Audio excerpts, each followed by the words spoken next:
তেলি পিঠা বা ঢকলাৰ কাৰণে মই লৈছোঁ 1 কাপ বেচন, তাৰপিছত ইয়াত মই চাউলৰ গুড়ি আধা কাপ মিক্স কৰি দিম। তাৰে পিছত ইয়াত লাগিব 1 কাপতকৈ অকণমান কম মই দৈ লৈছোঁ।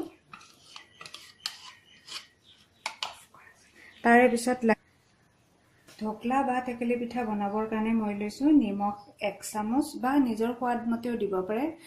সৰিয়হ লৈছোঁ আধা চামুচ, আদা বটা লৈছোঁ অলপ, এয়া তেল লৈছোঁ, নৰসিংহৰ পাত, হালধি, চেনি, নেমু 2 চামুচ লৈছোঁ ৰস, আৰু এয়া ইনো ফুড সল্ট।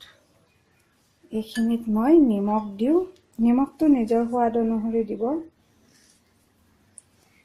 তাৰে পিছত দিলোঁ হালধি, নেমুৰ ৰস, চেনি, আদা বটা। এইখিনি অকণমান সাইড কৰি থৈ এতিয়া এইখিনি ভালকৈ মিক্স কৰি লওঁ।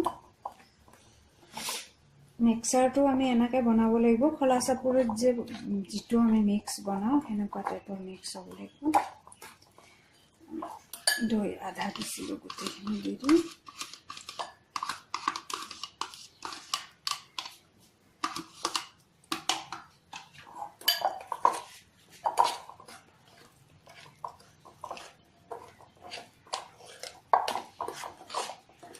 দৈ হালধি দিয়াৰ কাৰণে ইয়াৰ ৰংটো ইমান ধুনীয়া আহিছে।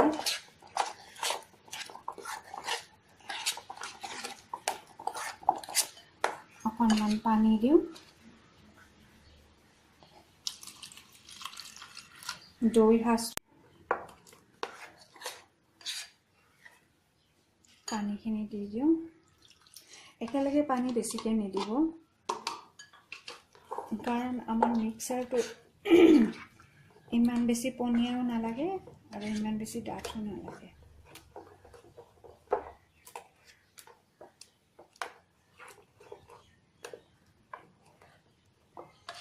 বহুত ইজি প্ৰচেছ হয়, দেখোঁতে টান যেন লাগিছে, কিন্তু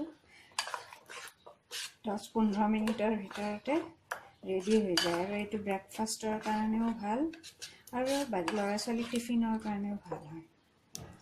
এনেকুৱা হ'ব লাগে, এনেকুৱা পনীয়াও বেছি নহয় আৰু ডাঠো বেছি নহয়। এইখিনি এতিয়া আমি ফুলিবৰ কাৰণে 10 মিনিটৰ কাৰণে ঢাকন দি ফুলিবলৈ থৈ দিওঁ।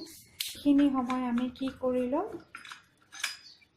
মই এতিয়া ইডলি ষ্টেণ্ড লৈছোঁ। সাধাৰণতে আমাৰ আইতা বা গাঁৱৰ খুৰীহঁতে বেটাৰখিনি ফুলে মেলি আমি ইয়াতে ইডলি ষ্টেণ্ডডালত অলপ অলপ তেল সানি দিওঁ।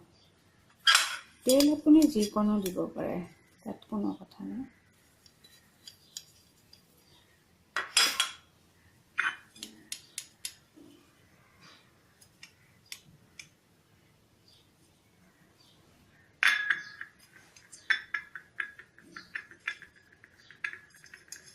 তেলটো দিয়াৰ কাৰণ হৈছে যাতে ইয়াতে লাগি নধৰে, আঠা লাগি নধৰে, সেইকাৰণে ইয়াত তেল অলপ সানি লৈছোঁ। এইখিনি ফুলে মেলি মই ইয়াতে এইখিনি কি কৰোঁ, ইয়াতে মই 2 কাপ পানী লৈছোঁ। এইখিনি পানীখিনি উতলিবলৈকে দিওঁ। ফুল জুই দিছোঁ। 10 মিনিট হৈ গ'ল, ইমান ধুনীয়াকৈ ফুলি গৈছে। ইয়াতে মই এতিয়া ইনো ফুড সল্টখিনি দিওঁ। ইয়াতে বেছি পেষ্ট কৰিব নালাগে, কাৰণ ইয়াতে যিটো আমি ফুলিবৰ কাৰণেহে দিছোঁ। বেছিকৈ দিয়াৰ পিছতে এনেকৈ লগ লগাই এতিয়া আমি ইয়াতে ধুনীয়াকৈ মাছখিনি দি যাওঁ।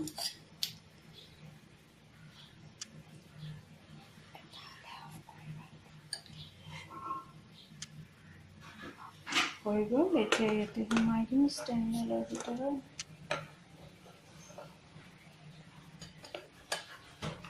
এতিয়া মোৰ পানীও ৰেডি হৈছে।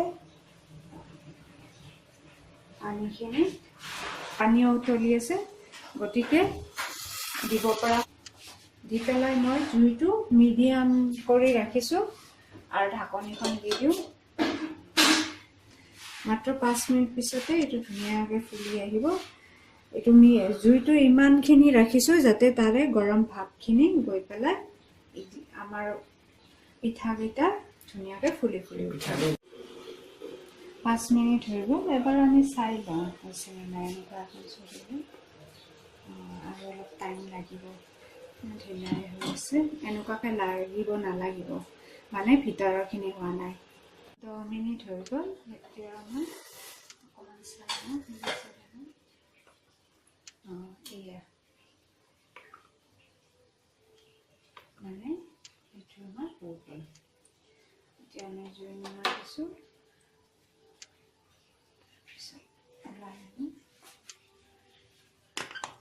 ঠাণ্ডা হ'বলৈ দিওঁ।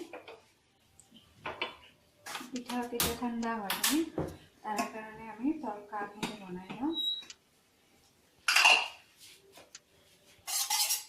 ইয়াতে বাচি যোৱা তেল 2 চামুচ দি দিম।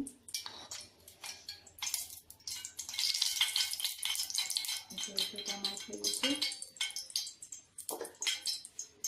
ইয়াত সৰিয়হ আধা চামুচ দি দিম। সৰিয়হবোৰ ফুটিব, সেইকাৰণে ইয়াত ঢাকনি মাৰি দিছোঁ। সৰিয়হ ফুটি ৰেডি হ'ল। ইয়াতে আমি চেনি আধা চামুচ দিলোঁ। নৰসিংহৰ পাত দিলোঁ।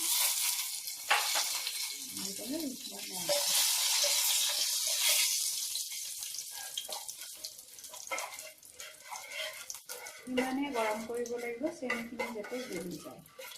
চেনি আমাৰ গলি গ'ল।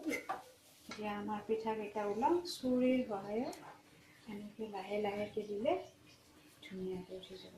এয়া চাওক কি সুন্দৰ পিঠা হৈছে, স্পঞ্জি আৰু দেখাটো বৰ সুন্দৰ হৈছে।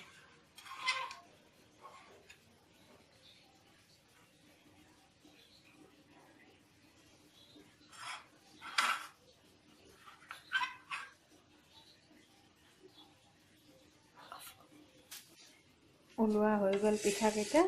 এতিয়া পিঠাকেইটাত মই গাৰ্নিচিং কৰি চম্ভাত দি থৈ দিয়া সৰিয়হ